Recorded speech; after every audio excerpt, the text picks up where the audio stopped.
Assalamualaikum warahmatullahi wabarakatuh. Salam sejahtera rekan-rekan semua. Hari ini sebagai wujud transparansi kami khusus menggelar konferensi pers ya jelang rapat paripurna yang tadinya ada agenda pengesahan KUHP. Wallahu alam bisawab. Apakah nanti akan ada pengesahan atau enggak, itu keputusan yang bukan di kita ya. Dan kita tunggu saja, kalau ada pengesahan ya kami siap saja. Pidana sebagai agenda penting dalam memperkuat sistem hukum nasional. Penyusunan RUU KUHP dilakukan secara komprehensif, terbuka, dan partisipatif. Oke, stop. Mari kita bahas. Halo semuanya. Pada video kali ini saya akan membahas RUU KUHP, yaitu rancangan undang-undang kitab undang-undang hukum pidana yang menjadi salah satu pembaruan hukum terbesar di Indonesia. Nah, menurut saya RUU KUHP ini adalah topik penting karena secara langsung kita akan memengaruhi kehidupan masyarakat sehari-hari. Oleh sebab itu, RUU KUHP ini perlu dipahami tidak hanya dari sisi hukum tapi juga dari dampak bagi masyarakat luas.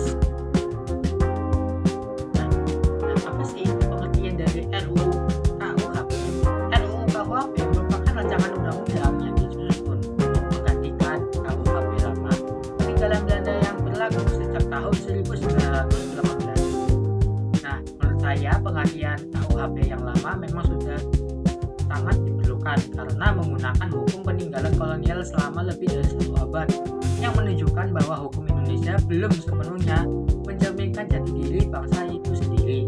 Namun, pembaruan hukum juga ini harus dilakukan secara hati-hati agar tidak menimbulkan masalah baru di masyarakat. Nah, kenapa sih RUU KUHP ini harus dinantikan? Nah, RUU KUHP ini dibentuk karena beberapa alasan utama, antara lain warisan kolonial, perkembangan zaman, serta kebutuhan masyarakat yang menyesuaikan hukum dengan nilai Pancasila.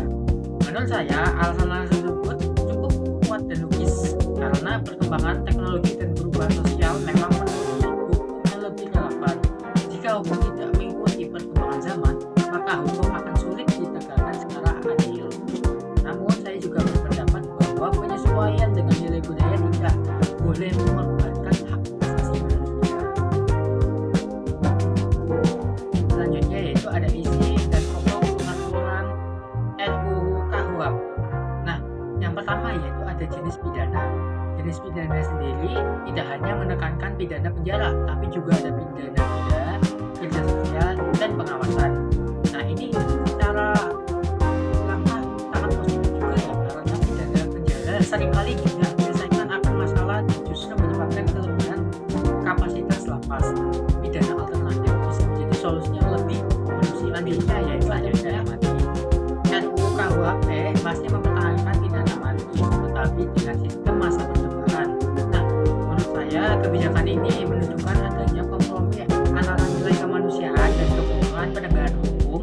Namun, perdebatan tentang pidana mati tetap perlu dibuka agar Indonesia dapat menyesuaikan diri dengan standar hak asasi manusia internasional.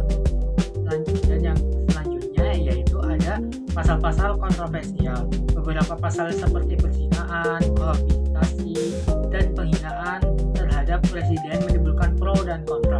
Nah, menurut saya pasal-pasal ini berpotensi menimbulkan multi tafsir jika tidak disosialisasikan. Jika penerapan tidak diawasi secara ketat, ada kemungkinan pasal-pasal tersebut disalahgunakan dan merugikan masyarakat tertentu. Ada hukum hidup di masyarakat. Nah, maksudnya itu yaitu mengakui hukum adat selama tidak bertentangan dengan Pancasila dan hak asasi manusia. Menurut saya, pengakuan terhadap hukum adat ini adalah hal yang baik karena Indonesia memiliki keragaman budaya. Namun, perlu ada batasan yang jelas agar hukum adat ini tidak digunakan untuk membenarkan diskriminasi sosial. Selanjutnya yaitu ada tujuan RUU KUHP. Nah, tujuan RUU KUHP adalah menciptakan hukum pidana nasional yang adil, modern, dan berorientasi pada keadilan sosial. Menurut saya tujuan ini sudah tepat. Namun, keberhasilan RUU KUHP ini tidak hanya didahulukan oleh pasalnya, tetapi juga oleh integritas aparat penegak hukum dan kesadaran masyarakat sekitar. Nah, RUU KUHP